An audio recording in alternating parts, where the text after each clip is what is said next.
এই রকম টুকটুকে সিমলা মির্চ চিকেন রেসিপিটা বানাতে চান তো চলুন বন্ধুরা দেখে নেন আমি ঠিক কীভাবে বানিয়েছিলাম। সিমলা মির্চ চিকেন বানানোর জন্য প্রথমেই কড়াইতে দিয়ে দেবো সর্ষের তেল। তেল গরম হলে এর মধ্যে দিয়ে দেবো কিছু আলু, ছিটিয়ে দেবো সামান্য একটু নুন, আর কালারের জন্য দেবো একটুখানি হলুদ। নাড়িয়ে মিশিয়ে ভাজা করে নেব।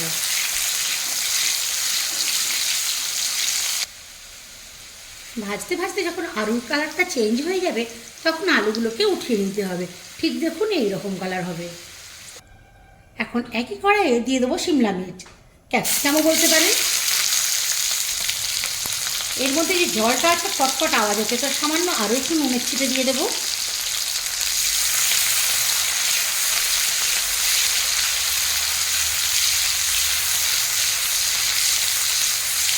আর এই সিমলা মির্চ ভাজতে খুব বেশি সময় লাগে না। ভাজা হয়ে গেছে, এখন আমি এটাকেও তুলে নেব। একই কড়াইয়ে দিয়ে দেবো এক মুঠো পেঁয়াজ কুচি। ফ্লেমটা হাইতে আছে, পেঁয়াজ মোটামুটি ভাজা হয়ে গেছে। এখন দিয়ে দেবো আদা রসুনের পেস্ট। এটাকেও এর সঙ্গে নাড়িয়ে মিশিয়ে ভাজতে থাকবো।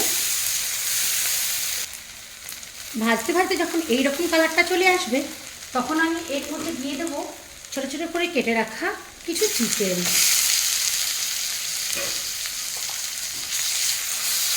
হ্যালো বন্ধুরা, welcome back to my YouTube channel. আজ আমি আপনাদের বানিয়ে দেখাবো সিমলা মির্চ চিকেন। তো সেই জন্য এখানে নিয়ে নিয়েছি চিকেন। আমার বাড়িতে সদস্য সংখ্যা কম, তাই চিকেনের পরিমাণটাও কম। আপনাদের বাড়িতে যেমন সদস্য সেই অনুযায়ী চিকেনটা নেবেন। তো যাই হোক, এখন আমি চিকেনটাকে একটু ভেজে নেব।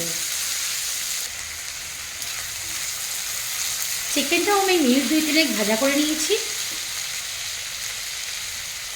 এখন এর মধ্যে দিয়ে দেবো হাফ চেরানো কাঁচা লঙ্কা। এই যে অর্ধেকটা করে চিরিয়েছি, আপনারা চাইলে পুরোপুরি চিরিয়ে দিয়ে দিতে পারেন। কাঁচা লঙ্কাটা ফ্লেভারের জন্য দেওয়া। এখন দেবো অল্প একটু টমেটো কুচি। টমেটো কুচিও চিকেনের সঙ্গে ভাজতে থাকবো, তবে এখন ফ্লেমটা একেবারে লোতে করা আছে।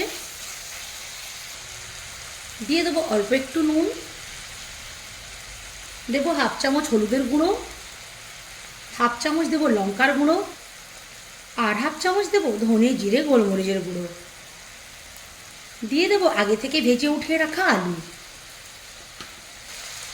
এখন ফ্লেমটাকে হাই করে সব একসঙ্গে নাড়িয়ে কষাতে থাকবো। এই সময় যদি মনে হয় জলটা কম হয়েছে, প্রয়োজনে একটু জল দিতে পারেন, বাট আমি ফ্লেমটাকে লোতে রেখেছিলাম তাই জলের প্রয়োজন পড়বে না।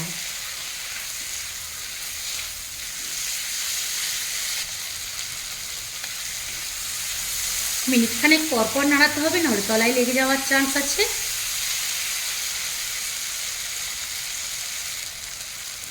আমি যেহেতু লো ফ্লেমে করেছি, দেখুন জল একদমই নেই, আর এই সময় একদম তেল ছেড়ে দিয়েছে। তো এখন দিয়ে দেবো প্রয়োজন মতো জল।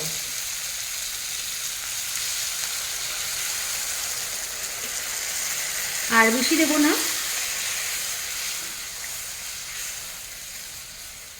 ফোটা পর্যন্ত অপেক্ষা করব। ঝোলে বলক চলে এসেছে, এখন দিয়ে দেবো ছোট্ট একটু দারচিনি কাটা, 2টো এলাচ ফাটিয়ে। যেহেতু ফুটে গেছে, এখন দিয়ে দেবো ঢাকা। ঢাকা দিয়ে মিডিয়াম টু লো ফ্লেমে 10 মিনিট রান্না করে নেব। ফিরে আসছি রান্না হয়ে যাওয়ার পর। এখন ঢাকা খুলে নেব।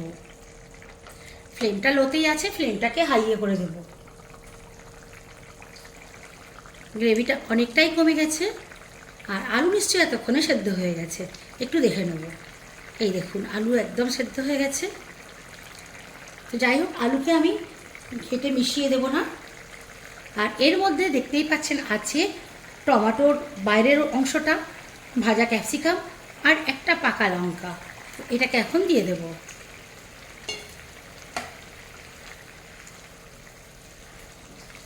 ভালো করে নাড়িয়ে মিশিয়ে দেব। এখন এর মধ্যে দিয়ে দেবো 1 চামচ টমেটো পিউরি। ওই একই চামচে করে দেব হালকা একটু soya sauce, deep black soya সসটা। খুব বেশি দিলে আবার নুনের পরিমাণটা বেশি হয়ে যাবে, তাই এটা একটু পরিমাণ বুঝেই দিতে হবে। এখন নুনের ব্যালেন্সটা চেক করে নিতে হবে। যারা মিষ্টি খেতে পছন্দ করেন চিনি অ্যাড করতে পারেন। টমেটো পিউরিতে চিনি থাকে, সেই জন্য আমি এখানে চিনি আর ইউজ করলাম না। এখন হাতে চিমটি করে ছড়িয়ে দেব গরম মশলার গুঁড়ো, দিয়েই আমি ঢাকা দিয়ে দেব। ওভেনটা অফ করে দিলাম। এই সিমেই বসানো থাকবে, খুলে নেবো 10 মিনিট পর। এখন ঢাকা খুলে দেখাবো। শুধু দেখুন একবার কত সুন্দর কালার এসেছে। আমার সিমলা মির্চ চিকেনের এই রেসিপিটা আপনাদের কেমন লাগলো অবশ্যই কিন্তু কমেন্ট করে জানাবেন। ভালো লাগলে লাইক করবেন, শেয়ার করে অন্যকে দেখার সুযোগ করে দেবেন। যারা যারা এখনও পর্যন্ত আমার ইউটিউব চ্যানেলটা সাবস্ক্রাইব করেননি, সাবস্ক্রাইব করে আমার সঙ্গে থাকবেন।